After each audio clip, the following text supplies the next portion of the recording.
இப்போ உனக்கு சந்தோஷமா? எஸ் டாடி, ரொம்ப நாள் ஆச்சு இப்படி நம்ம ஒண்ணா டைம் ஸ்பெண்ட் பண்ணி.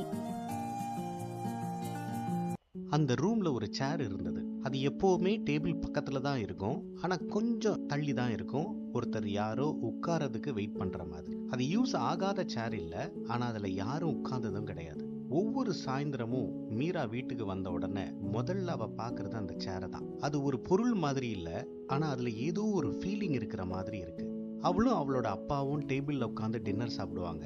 ஆனா ஒரு வார்த்தை கூட பேச மாட்டாங்க. ஸ்பூன் சத்தம் மட்டும் அந்த சைலன்ஸை பிரேக் பண்ணும். ஒர்க்ல அவளுக்கு எல்லாமே ஈஸி தான். அவ ஒரு கண்டென்ட் ரைட்டர். வேர்ட்ஸ் கரெக்டா பண்றது, சென்டென்ஸ் இம்ப்ரூவ் பண்றது, இதெல்லாம் அவளுக்கு ஈஸி.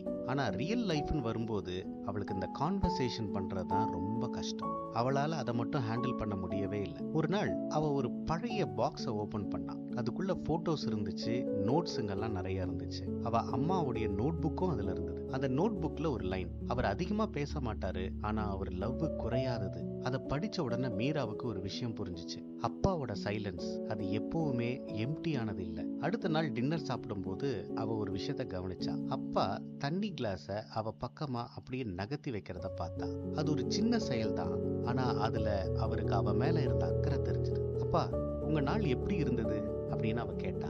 அந்த கேள்வி அவருக்கு ஒரே சர்ப்ரைஸா இருந்துச்சு. நார்மல் அப்படின்னு அவர் பதில் சொன்னாரு. சின்ன பதில் தான், ஆனா அது ஒரு கான்வர்சேஷனுக்கு ஆரம்பமா இருந்தது. ஒரு நைட்டு கரண்ட் போச்சு, ரொம்ப டார்க்கா இருந்தது, சைலண்டா இருந்தது. அப்ப அப்பா சொன்னாரு, உனக்கு தெரியுமா, உன் அம்மாவுக்கு இந்த கிளைமேட் ரொம்ப பிடிக்கும்.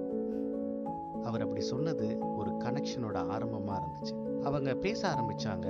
பெரிய டாபிக்ஸ்லாம் இல்ல, ஆனா சின்ன சின்ன நினைவுகள். ஆனா அந்த மொமெண்ட்ஸ் ரொம்பவே மீனிங்ஃபுல்லா மாறிச்சு. அடுத்த நாள் மீரா அந்த எம்டி சேர்ல ஒரு பிளேட்டை வச்சா. யாருக்காக? அவங்க அம்மாக்காக. அவ அம்மா அங்க இருக்கிறதாவே நினைச்சிட்டா.